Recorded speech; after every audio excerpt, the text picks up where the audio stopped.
केंद्र में जब से एनडीए सरकार बनी है तब से विपक्षी दल इंडिया गठबंधन के कई नेता ये कयास लगा रहे हैं, ये बयान देते नजर आ रहे हैं कि जल्द ही ये सरकार गिरेगी, क्योंकि इनके एनडीए दल के साथ ही इनसे नाराज होंगे और वो गठबंधन तोड़ के कुछ अलग रास्ता अपनाएंगे, जिसकी वजह से सरकार ज़्यादा लंबे समय तक नहीं टिक पाएगी।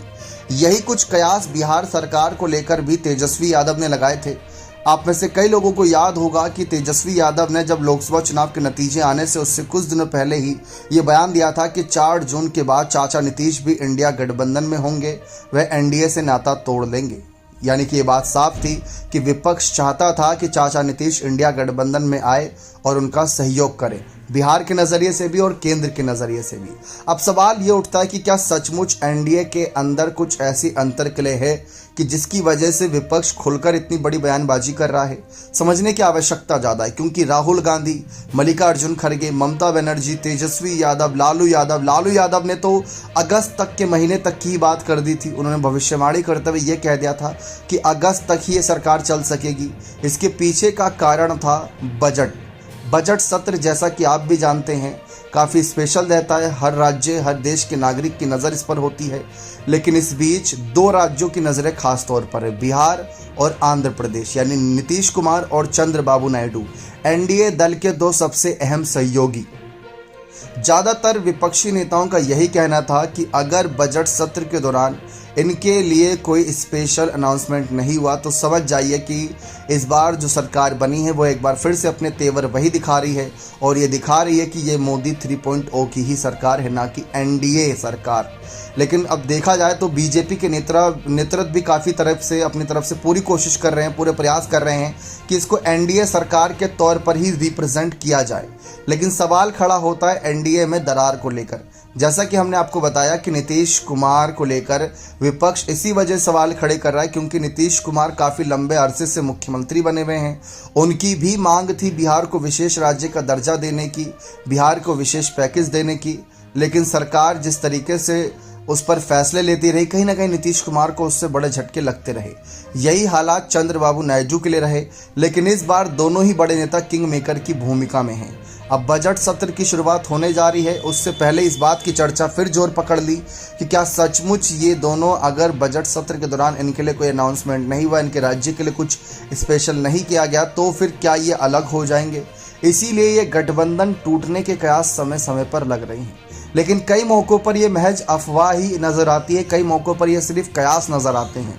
भले ही विपक्ष इस पर पूरा जोर डालकर ये ऐसा दिखाने की कोशिश करता हो कि एनडीए गठबंधन अब नहीं तो तब टूटा, जैसा कि हाल ही में आप देख लीजिए योगी आदित्यनाथ की कुछ फैसले की वजह से जिस तरीके से एनडीए साथियों ने ही उस पर सवाल खड़े करे, माननीय मुख्यमंत्री ने जिस तरीके से जो फैसले लिए योगी जी ने, उसके बाद एनडीए नेताओं के द्वारा ही सवाल खड़े करना, यानी कि इसमें जयंत चौधरी की पार्टी, नीतीश कुमार की पार्टी, चिराग पासवान की पार्टी, 3 मुख्य पार्टियां, जिनके अगर हम देखें तो सांसदों की संख्या अच्छी खासी बन जाती है, करीब 18-19।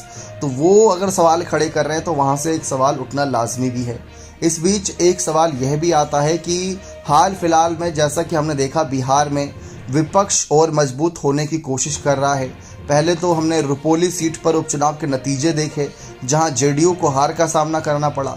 फिर उसके बाद बिहार में पुल गिर रहे, वो तेज़ी से मुद्दा गरमाया। फिर उसके बाद अपराध का मामला, तो कई सारे ऐसे मामले रहे जिसकी वजह से समय समय पर कयास लगे कि नीतीश कुमार अगर फंसता दिखेंगे तो उनको अपनी मुख्यमंत्री कुर्सी ज़्यादा प्यारी है, केंद्र में अपने सांसदों को मंत्री बनाने से ज़्यादा। देखा जाए तो यही कहा जाता है कि नीतीश कुमार के पहले भी 16 सांसद रहे थे 2019 में, लेकिन तब एक ही मंत्री पद देने की बात थी, मंत्री पद पर टकराव हो रहा था। लेकिन आज 12 सांसदों पर ही 2 मंत्री पद दे दिए गए। तो इसी बात से ये कयास लगाए जा रहे हैं कि नीतीश को तो मनाने के लिए, नीतीश को अपने पाले में रोकने के लिए बीजेपी अपनी तरफ से हर संभव कोशिश कर रही है।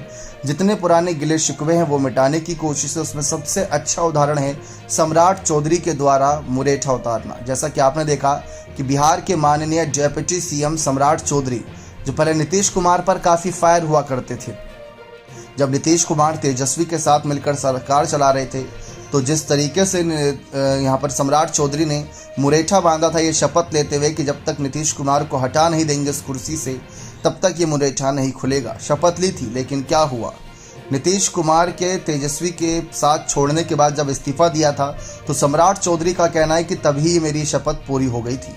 तो ये हालात हैं आज के समय में कि एनडीए का हर एक साथी, बीजेपी का हर एक दल, नीतीश और बाकी अपने एनडीए साथियों के इर्द गिर्द बेबस है उनको रोके रखने के लिए। यही स्थिति महाराष्ट्र में एकनाथ शिंदे को लेकर है, यही स्थिति उत्तर प्रदेश में जयंत चौधरी, अनुप्रिया पटेल और तमाम साथियों को लेकर है, यही स्थिति आंध्र प्रदेश में है। जब आंध्र प्रदेश के सीएम शपथ ले रहे थे चंद्रबाबू नायडू, तब भी देखने को मिला था कि वहाँ पर पीएम मोदी तो पहुँचे ही पहुँचे थे, एक स्पेशल अतिथि के रूप में, जो कहते हैं ना स्पेशल गेस्ट के रूप में, वो तो पहुंचे ही थे, लेकिन उसके अलावा एनडीए के तमाम साथी भी पहुंचे थे, लेकिन उस मंच से नीतीश कुमार नदारद थे।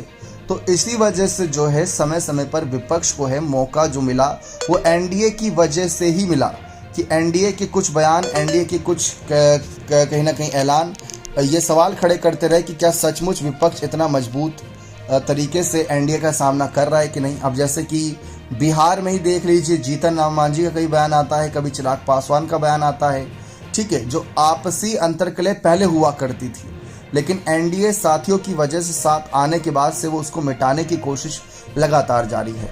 रही बात नीतीश कुमार, चंद्रबाबू नायडू और बाकी नेताओं को लेकर, तो हम और आप और राजनीतिक पंडित इस पर इसीलिए बयान देते हैं क्योंकि इनका पुराना ट्रैक रिकॉर्ड ही ऐसा रहा है। अब जैसे महाराष्ट्र में देख लें, एकनाथ शिंदे की ही बात कर लें, उन्होंने तो उद्धव ठाकरे से ही बगावत करके शिवसेना ही अपने पास ले ली और उसके बाद सरकार बनाई, यानी कि बगावत हुई थी, यानी कि उन्होंने पाला बदला। और दूसरी तरफ चंद्रबाबू नायडू 2019 के वक्त भी पहले एनडीए के खिलाफ नाराजगी दिखा चुके हैं। नीतीश कुमार भी समय समय पर कहीं ना कहीं एनडीए के खिलाफ नाराज हुए हैं, बीजेपी पर काफ़ी हमलावर हुए हैं, चिराग पासवान पर काफ़ी हमलावर हुए हैं। तो जो पुरानी रंजिशें थीं उनको मिटाने की कोशिश है, लेकिन फिलहाल इन्हीं कोशिश में कितनी कामयाबी मिल रही है। कामयाबी इन्हें मिले ना मिले, लेकिन इंडिया गठबंधन को कह सकते हैं कि एक ऐसी रोशनी दिखी है, एक ऐसी उम्मीद की किरण दिखी है जिसके सहारे वो सत्ता में आने की देख रहे हैं। यानी एक उनको उम्मीद है कि अगर ऐसा नहीं हुआ तो वैसा हो कि हमारी सरकार बन सकती है। तो वो कयासों पर जीवित है, उनको लगातार कयास ही लगाने हैं। 2029 के चुनाव से पहले वो जितने कयास हो सकेंगे लगाएंगे कि ऐसे नहीं तो वैसे गिराएं, वैसे नहीं तो वैसे करें, ताकि किसी तरीके सत्ता पे स्थापित अपने आप को रख सकें। लेकिन सवाल यह आता है एनडीए दल कितना मजबूत है। देखिए, हम आपको साफ बता रहे हैं, जब मंत्री पदों का बंटवारा हुआ तब भी एनडीए दल में कोई नाराजगी की खबरें सामने नहीं आई कि हमें मंत्री नहीं बनाया, हमें मंत्री नहीं बनाया। एक दो नेताओं ने सवाल जरूर खड़े किए थे। किसी ने कहा कि दलित समुदाय से इतने चेहरे नहीं आ गए, किसी ने कहा अल्पसंख्यक विभाग से, अल्पसंख्यक समुदाय से चेहरे आगे नहीं आए, तो वो सवाल खड़े हुए थे। फिर मंत्री पदों की संख्या के बाद मंत्री पदों पर, यानी किसकी किस पद पर ताजपोशी होनी है, उस पर भी किसी ने ज़्यादा आपत्ति नहीं जताई। खासकर तो जेडीयू और टीडीपी ने तो इस पर कोई बयान दिया ही नहीं। तो ये कयास लगाना तो महज अफवाह है। फिर उसके बाद स्पीकर का भी चयन हुआ लोकसभा में, उस पर भी किसी ने कुछ नहीं कहा। फिर इसके बाद अब बारी है पैकेज को लेकर, यानी कि बजट को लेकर, तो वहाँ पर भी अभी तक कोई ऐसी तीखी टिप्पणी नहीं आई। सबने अपनी बंद कमरे में गुप्त रूप से बैठक जरूर की होगी, लेकिन खुले तौर पर कोई नाराजगी की खबरें नहीं हैं। तो इस आधार पर देखा जा सकता है कि अगर आज के वक्त में देखें तो एनडीए गठबंधन कहीं ना कहीं मजबूत नजर आ रहा है। हो सकता है कि मन ही मन कुछ ना कुछ बातें इकट्ठा हो रही हों, वो एकदम से ही बड़े धमाके के रूप में सामने आए, यानी कि तूफान से पहले की शांति। लेकिन खैर, इस पर हम सिर्फ कयास ही लगा सकते हैं। बने रहें चैनल के साथ। बहुत बहुत धन्यवाद।